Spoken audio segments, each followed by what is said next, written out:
Vizianagaram పోల్వాక్ colony BJP ఆఫీసులో దివ్యాంగుల పరిరక్షణ సేవా సమితిలో ఉన్న దివ్యాంగులతో బీజేపీ రాష్ట్ర కార్యవర్గ సభ్యులు శ్రీ కుస్మంచి సుబ్బారావు గారి నేతృత్వంలో క్రీస్తుశేషులు అటల్ బిహారీ వాజ్పేయి జన్మదిన వేడుకలు ఘనంగా నిర్వహించడం జరిగింది. ఈ కార్యక్రమంలో దివ్యాంగుల పరిరక్షణ సేవా సమితి కమిటీ సభ్యులు, పీడబ్ల్యూడీ ఫెడరేషన్ రాష్ట్ర అధ్యక్షులు కానూరు శంకర్రావు, బీజేపీ రాష్ట్ర కమిటీ కార్యవర్గ సభ్యులు శ్రీ కుస్మంచి సుబ్బారావు గారికి దివ్యాంగుల డిమాండ్లతో కూడిన వినతిపత్రాన్ని ఇవ్వడం జరిగింది. దివ్యాంగుల యొక్క డిమాండ్లను బీజేపీ పార్టీ మేనిఫెస్టోలో 2024 ఎన్నికల్లో పెడితే బీజేపీ అధికారంలోనికి రావడానికి అవకాశాలు ఉంటాయని వారితో ఆ డిమాండ్లు విషయం పైన వివరించి ఆ వినతిపత్రాన్ని బీజేపీ కార్యాలయంలో రాష్ట్ర కార్యవర్గ సభ్యులు కుస్మంచి సుబ్బారావు గారికి ఇవ్వడం జరిగింది. ఈ కార్యక్రమంలో బీజేపీ జిల్లా, మండల నాయకులు పాల్గొనడం జరిగింది. అలాగే దివ్యాంగుల పరిరక్షణ సేవా సమితి జిల్లా కమిటీ ఉపాధ్యక్షులు డి శంకర్రావు, నిలమెల్ల మండల అధ్యక్షులు జగ్రోత్ రామారావు, అందులో విభాగం కమిటీ సభ్యులు శ్యామలప్పుడు, ఇతర కమిటీ సభ్యులు ఈ కార్యక్రమంలో పాల్గొనడం జరిగింది. అనంతరం దివ్యాంగులందరికీ కుస్మంచి సుబ్బారావు గారు మరియు బీజేపీ జిల్లా మరియు మండల నియోజకవర్గ కమిటీ సభ్యులు దుప్పట్ల పంపిణీ చేయడం జరిగింది. ప్రతి వ్యక్తిలోని ఆ పరమాత్మ మానవుడు ఆ రోజు చరిత్రలో పుట్టలోకి ఎక్కిన స్వామి వివేకానంద తర్వాత అటువంటి శక్తివంతుడు నరేంద్ర మోడీ గారు. నేను ప్రధానమంత్రిగా, ఒక రాజకీయ నాయకుడిగా, పార్టీ కాదు, ఒక ఋషీశ్వరుని మా అందరం ఆరాధించాలి. ఆయన మార్గదర్శనం బతకాలి, ఆయన బాధ్యతను బతకాలి.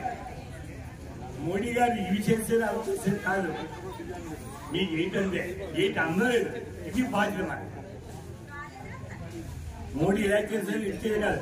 మీకు ఏంటంటే ఏంటి అందలేదు, దానికి ఏం చేయాలి, మేము బాధ్యత మాకు. కాబట్టి ఒక క్వశ్చన్ చెప్తాను, మీలో ఎవరైనా సరే విజయనగరం కాదు మా పాలన మొత్తం మీద వారానికి ఒకరోజు మీ వాళ్ళు ఎవరైనా ఇక్కడ ఆఫీస్లో ఉండండి. మీ కాళ్ళు ట్రావెల్ ఫుడ్ అన్ని ఏర్పాటు చేస్తారు.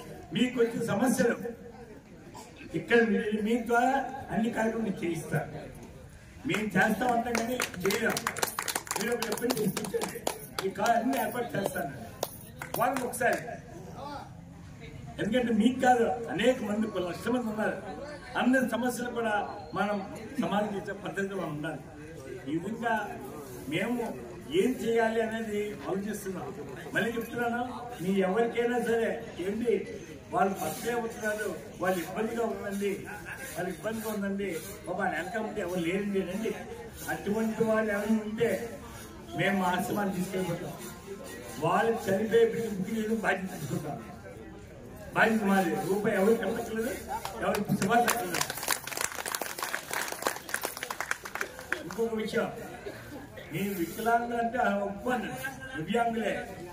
దివ్యాంగుల తాలూకా పిల్లలు ఏంటి మాకు ఇబ్బందికరంగా ఉంది అనుకుంటే మా క్రిస్మస్ ఫౌండేషన్ ఎడ్యుకేషన్ సంస్థకి ఎంతో కొంత ఇస్తుంటాం సంవత్సరానికి ఒకసారి. రెండవది ఇంకొక విషయం చెప్తా, మీ దివ్యాంగులు పిల్లలు ఉంటారు, అమ్మాయిలు ఉంటారు. అమ్మాయిలు ఎవరైనా సరే ఒక దగ్గర ఒక ఏరియాలో ఉన్నా సరే, లేదా ఇక్కడైనా ఆపి ఉంటే ఆ అమ్మాయికి మిషన్ కుట్టి మిషన్ నేర్పిస్తాం, ఎంబ్రాయిడరింగ్ నేర్పిస్తాం, కేంద్రం అంటే కేంద్ర ప్రభుత్వం సర్టిఫికేట్ ఇప్పిస్తాం, లోన్ ఇప్పిస్తాం. అలాగా ఒక 20 మంది బ్యాచ్ ఉండాలి. ఏ ఊళ్ళో పెట్టమన్నారు లేదు ఇక్కడికి వచ్చి పెట్టలేదు రావడానికి మాకు కష్టపడి ఇక్కడ ఉండేది అవకాశం ఇస్తాం. రెండోది అలాగే మన తాలూకా అబ్బాయిలు ఎవరు ఉంటారు, ఏ ఊరు అమ్మ 20 మంది అబ్బాయిలు చూసుకోండి, వాళ్ళందరూ కూడా హాస్పిటల్ వాళ్ళందరికీ కూడా బతిలేను 5 నిమిషాలు యుగాలుగా అయిపోయింది నాకు ఆ వాతావరణం. అలాంటి మహనీయుడు 18 గంటలు ధ్యానం చేసే మహానుభావుడు ఆయన యోగిస్తాడు. సేఫ్ అటువంటి పరిపాలన మనం ఉన్నాం. రజ్జాగా ధైర్యంగా ఉండాలి. కానీ మీ అందరికీ ధైర్యం మనోధైర్యం తెచ్చి పనిలో చేస్తున్నారు. ఒక విషయం చెప్తాను, ప్రతి వ్యక్తిలో కూడా మళ్ళీ ఆత్మ ఉంది. ఈ ఆత్మ ఏం చేస్తుంది, పరమాత్మ కలగకపోతే చూస్తుంది. దివ్యాంగుల్లో ఆ మనోనిబ్బరం ఆత్మవిశ్వాసం కలిగింది పద్ధతిలోనే ఆ మహానుభావుడు పనిచేస్తుంది. అంటానండి, జ్ఞానపు జ్యోతిని వెలిగించుమా, ఆత్మలో పరమాత్మ దర్శించుమా, నీ ఆత్మలో పరమాత్మ దర్శించుమా, భక్తులు చమరుతు హృది ప్రణతిలో మనసను వర్తను వెలిగించుమా, నాది నీదను భేదము లేదు, నేను పదమే మరి రాదు, వెలుగుల వెలుగే వెలుగే నీవని నీకెరుగకు నూకనుమా, ప్రజ్ఞాజ్యోతి ప్రజ్ఞాజ్యోతిని చూపించుమా, ఆత్మలో పరమాత్మ దర్శించుమా, అంతర్జ్ఞానపు నయన సరోజాల్ తరచిన నీ కగుపడును, బ్రహ్మం సత్యము జగమే మిథ్యా నీకెరుగను కనుమా, దివ్యాజ్యోతి దివ్యాజ్యోతిని వెలిగించుమా, ఆత్మలో పరమాత్మ దర్శించుమా, ఈ ఆత్మలో పరమాత్మ దర్శించుమా, జ్ఞానపు 1084,000 కోట్లు పెట్టి అంతా పెంచారు. కాబట్టి మీరు ఇదంతా గుర్తించుకొని ఇప్పుడు దాకా మనందరికీ మనం కొన్ని వాస్తవాలు మాట్లాడుకోవాలి. ఇప్పుడు దాకా బీజేపీ ఓటేసే ఆహ్వానం ఎవరికీ లేదు, ఇప్పుడు దాకా వేయలేదు. ఇక మీద మనకి ఎవరు న్యాయం చేస్తారు అనేది కూడా మనసులో పెట్టుకొని బీజేపీ ఓటుకి 500 1000 ఇచ్చి ఓటు అడగదు. మీకు ఏమైనా కావాలంటే ప్రతిదీ సౌకర్యాలన్నీ మీ ఇంటి వద్దకే చేరుతాయి. ఎవరికైనా ఆలోచన వచ్చింది 5% వడ్డీకి రుణాలు ఇవ్వాలని, వికలాంగులకే కాకుండా 30 లక్షల మందికి కరోనా వాళ్ళు ఇబ్బంది పడుతున్నారని చెప్పి 30 లక్షల రుణాలు ఒక్కొక్కరికి 1 లక్ష నుంచి 5 లక్షల వరకు 5% వడ్డీకి రుణాలు ఇస్తున్నారు.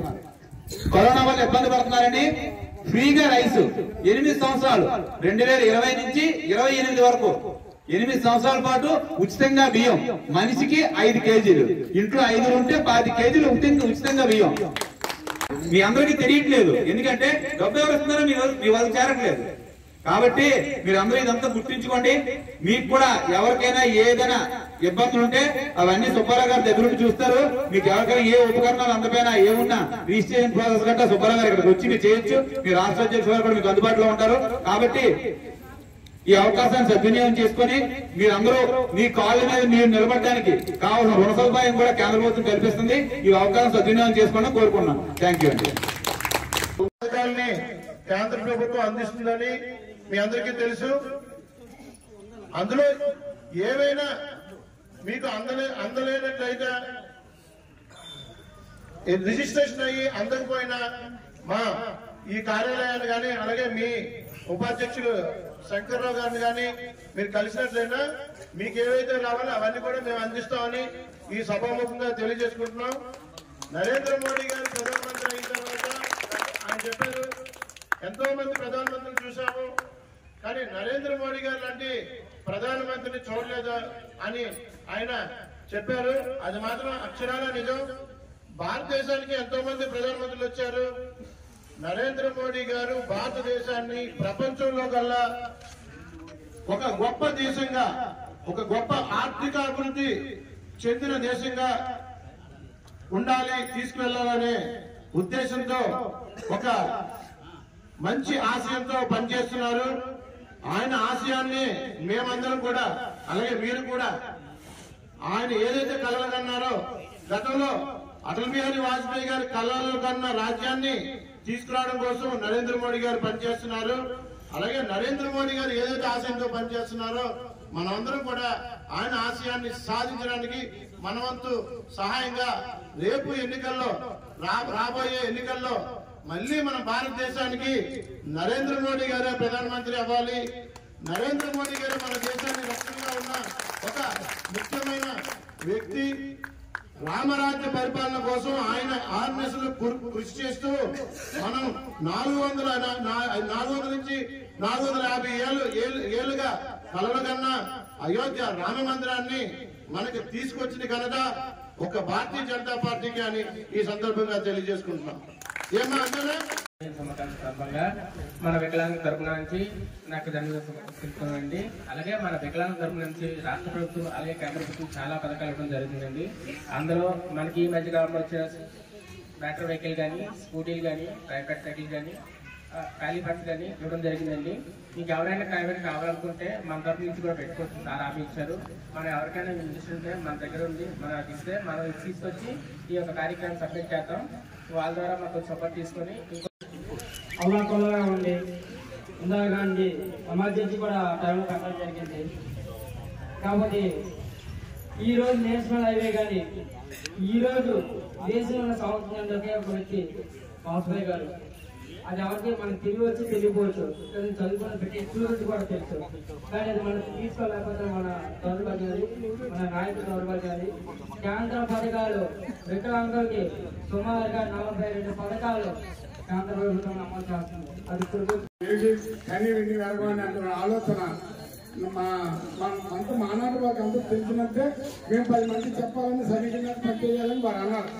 అయితే ఇది ఆకుసాటు కాయసాటు ఆకట్టు మన సాఫ్ట్వేర్ ఎంతవరకు ఇది ఏంటంటే జనాల్లోకి మన సైనికులు పనిచేసి ఈ బీజేపీ ఉన్నటువంటి అధ్యక్షులు కానీ, రాష్ట్ర అధ్యక్షులు కానీ, కేంద్ర అధ్యక్షులు కానీ, జిల్లా అధ్యక్షులు కానీ, అధికారులు కానీ మన సేతులుగా వాదన ముందు మనకు మంచి పటిష్టంగా సైనికులు పనిచేయాలన్నటువంటి ఆలోచనతో మనం ముందుకు అడిగేస్తే 6-3 అడుగులు ఇస్తాం, మనం 4 అడుగులు 5 అడుగులు ఇస్తాం. కానీ ఇప్పుడు ఏంటంటే ఈ కేంద్ర ప్రభుత్వం ఇచ్చినటువంటి దివ్యాంగులకి ఇప్పుడు కేంద్రం ఏ విధంగా పెన్షన్ ఇచ్చి, రాష్ట్ర ప్రభుత్వం ఏ విధంగా పెన్షన్ ఇస్తుందో అలా కాకుండా కేంద్రం కూడా వేడి నీళ్ళు సల్లించడని 2000 ఇంకొంత ఇంత ఇస్తాం అంతా అవ్వకపోకని వాళ్ళ ఇల్లు మీ బీజేపీ బలం మా కేంద్రం నుంచి ఇస్తాను, ఇది మా పథకం, మీ దివ్యాంగులకి రాష్ట్ర ప్రభుత్వం చెల్లించేది అన్నటువంటి ఆలోచనతో వీళ్ళు ముందుగా మెమోరాండం కేంద్ర ప్రభుత్వానికి ఆ మోదీకి పంపిస్తే బాగుంటుంది ఏమన్నా ఆలోచన. అలా ఒంటరి వికలాంగులకు ఇల్లు కానీ, ఒంటరి వికలాంగులకు పెన్షన్ కానీ, భూములేని మహిళలకు పెన్షన్ కానీ, భూములేని మహిళలకు ఆర్థిక సహాయం కానీ, ఉన్నటువంటి చేతులుగా వస్తువులు పత్రులు మంచి చెడ్డ ఉన్నటువంటి అన్ని కూడా ఈ కేంద్ర ప్రభుత్వం నుంచి చేతులుగా వాదులుగా మంచి బలిష్టంగా మనకు సైనికులాగా అందిస్తారని మేము చాలా గర్వంగా మేము గర్వపడతాను. అందువల్ల ఏంటంటే మహానాటి మన నెలకోట మనలో నాకు గెల్లె రాకపోవచ్చు ఎస్కోట్